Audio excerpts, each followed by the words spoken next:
Hello, everybody. Glitch Reaper here, back for another mob battle, and I just got myself a Swiss Army sledge just in case I need to whack anything. It's like the Swiss Army axe, except it uses a Junak fist for extra punch. So, yeah, pretty much the same thing. Uh, but the thing is, it's actually a pretty good weapon for whacking things and this time, because with 1.8 attack speed and 13 attack damage, it can help me clobber things that get out of line. But the mob battle is going to be the big thing here, and I'm going to do something somebody suggested. Having Mousy's Naga versus the Dragons of Lycanite's Mobs. So, it's going to be a very draconic war here, and I will be using the multi-mob enrager, because that thing seems to be the most successful. So, I will, first of all, make sure I have it still in normal, because I will be having to alternate as usual. So, I did that about as quickly as I possibly could, and I still missed. That guy is super agile. So he's the one that I need to add first with these, just because he's the hardest to hit. So Remobra. Whoa, he rushed him. And then how is he down like that? Is there a certain part of his cycle that if the Naga from Mousy's mobs gets hit, it just gets knocked out of the sky? Because usually I think of that more as its death animation. And he was whacked by a Remobra, the smallest dragon in Lycanite's mobs. This is not encouraging. This is not encouraging at all for the Mousy's Naga. I have a feeling it's going to be having a very bad day. So, yeah. And I have to do that several times, so... What? Almost got him. He moves away from you immediately when you spawn him in. Luckily, I have my own airspeed. Whee! Overshot. Come on, please. I just need to tag you with this thing. Hit, hit. And by the way, it goes left click first to add any number of entities, and then right click, or aka use click, to say what they're going to be all attacking at once.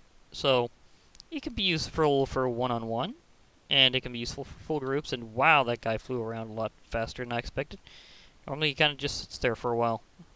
Okay, Morak, let's see you fight the Naga from Mousy's mobs, not Twilight Forest. This isn't one of those mob battles. Huh. It's interesting when they fight near the wall of the arena. Okay, the Morak's going in, but oh, those corkscrew rushes are very cool to watch from Mousy's Naga. Although, they're both very agile, so they kind of whiffed each other for a while there. Oh, he hit him, and flawlessly. He didn't even hurt himself on that one that time. That doesn't always happen with Mousy's Naga. It often gets itself injured while it does that charge. It's actually kind of a reckless move for it. But it's very fast, so against players, it's actually pretty effective. Against other mobs, it often winds up taking other further damage. Is it out? Is it out? It's out. Because with that first fall thing, I have to be sure. So that's kind of an issue I gotta keep in mind, is when it falls, it might not be defeated yet. It might just have been knocked out of the sky. Because when that little Remobra knocked him out, at first I'm going, is he a goner? Well, I thought he had more HP than that. But the answer is simple. He wasn't a goner, he just gets knocked out of the sky on occasion, which is weird, but we'll just have to take that as what it is. Of course, I can see how that would be useful in fighting them, because while they're grounded, they're more vulnerable. And that would be useful for players that are actually hunting these kind of Nagas. Of course, in terms of trying to hit them with an angry stick, so to speak, it's a little inconvenient, because these guys are super fast. Yeah, come on, let me poke you with this stick. I just need to make you angry. Thank you. It's not that much of a request. Okay, let's go with the Quetzalcoatl. These tend to show up on the shorelines. Okay, that's a standard. I'm just going with standard versus standard. Okay, where are you roosting? Okay, you're down here, hopping around, having a good time. Well, you're about to be very angry. You're rather enraged. Okay. The Mowzy's Naga went right for a Venom Spit attack, but whiffed, because the Quetzalcoatl saw him coming. It's like, no, no, I'm not going to let you do that.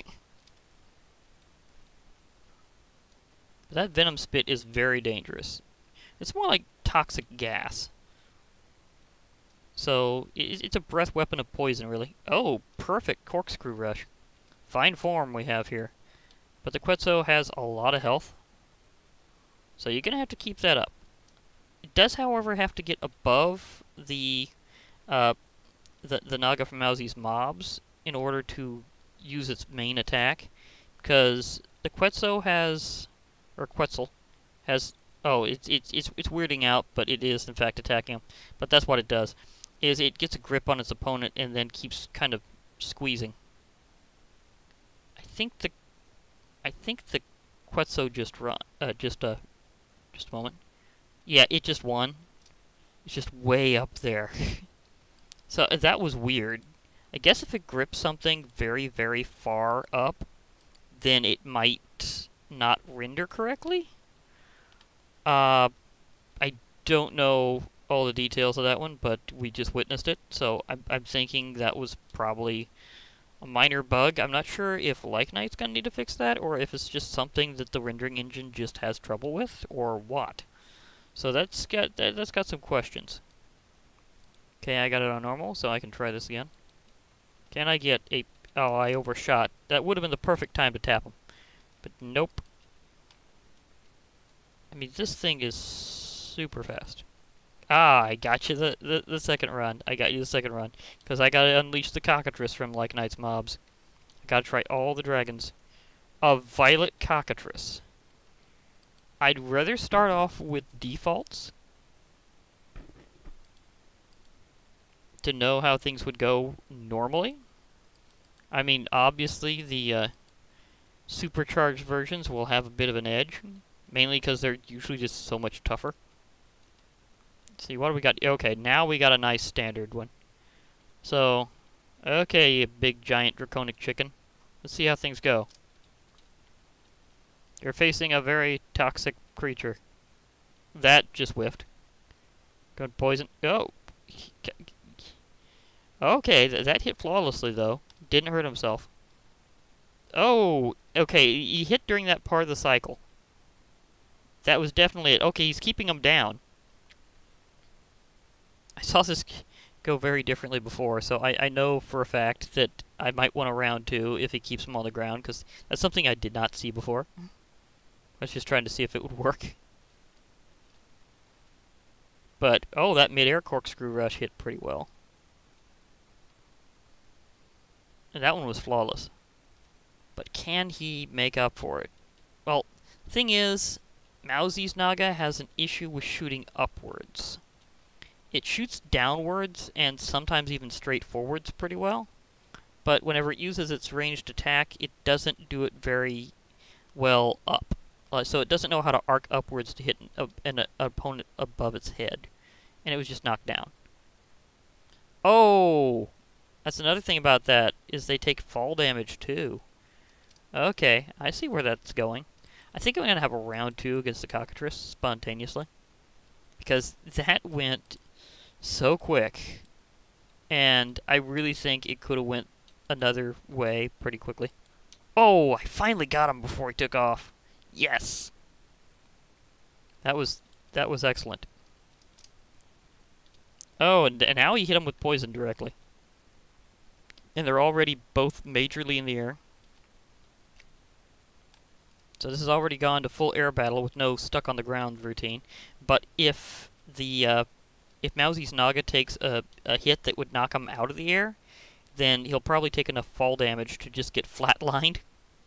So he's on thin ice now that I know that little detail about exactly how it works. If there's some exact part of his battle cycle that if you hit him, then there's a good chance he'll just fall to the ground and take any fall damage that's due to him. So that's kind of an interesting dynamic.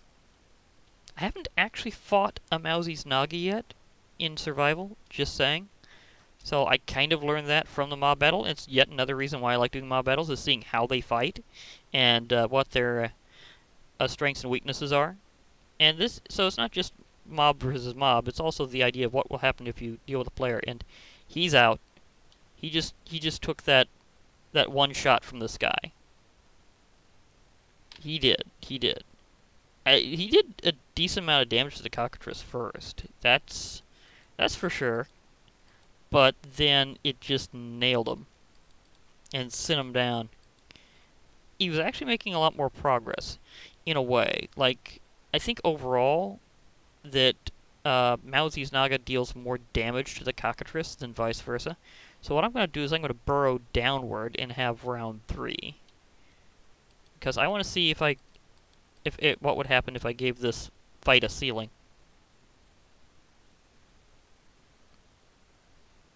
Or at least some control over how much height that Mowzy's Naga can drop. Although, admittedly, again, it's a bit more natural to think what it would be like, because usually Mowzy's Naga is kind of out in the open. And so's the cockatrice. I guess that would be fine, and I also did not find a good enough cave. Because this would be way too confined. Yeah. Never mind that thought. It was an interesting idea. Is go down and try to find a giant opening. But is it going to happen? I don't think so. I think I will hit bedrock before that happens. Because I think my luck is just saying no. See, this is probably at the lava ocean. Yeah, that's probably hitting the lava ocean, so I don't think I'm going to be able to test them in a nice wide open space. Unless I mean, not a wide open space, but I need a somewhat open cave. Not a very open cave, just a somewhat open cave. Okay, and now I might have lost my spot of which I came in on.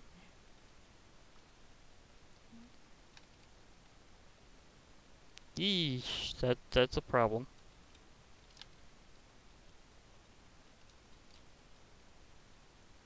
Oh well, I tried. I was trying to find a cave, did not find one sufficiently. It was an experiment. One that did not succeed. We admit this. But, yeah. Maybe another time. Be more of a cage match, but I just think that there's the potential there for Mowzy's Naga to go farther distance versus the cockatrice with that experiment. So, yeah. Another time. Okay, so... Yep. Okay, let's see if I can tag you.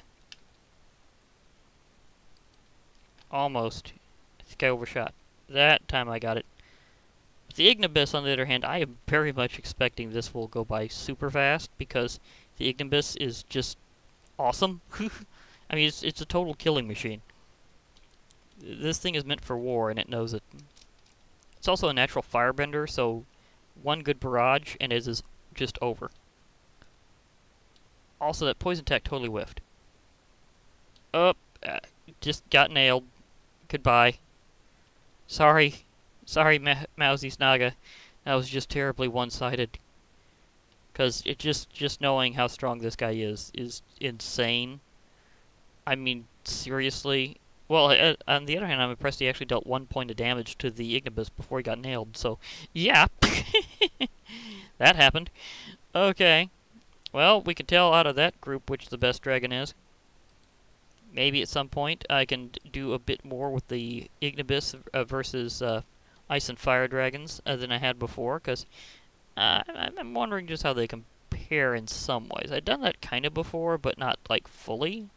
So I might try it out that way, and I might also have the Naga still experimented with from the one from Mowzy's Mobs, with all sorts of things, because I'm curious if there's something it can really beat in that's really worth it. Because it has a lot of potential, it's really cool, but it's just keeps getting itself walloped. Can I find it something more on its level? Because it seems to be actually a kind of a weaker opponent, although it is just so darn cool. So it's kind of a shame that it keeps getting walloped. So it's like, it's like, oh man, you're so cool. Why do you keep just getting nailed out of the sky? Oh well. Well, it's been experimental. For now, this has been Glitch Reaper. I'll be logging off. Hope to hear from you all later. And remember, there will be more mob battles.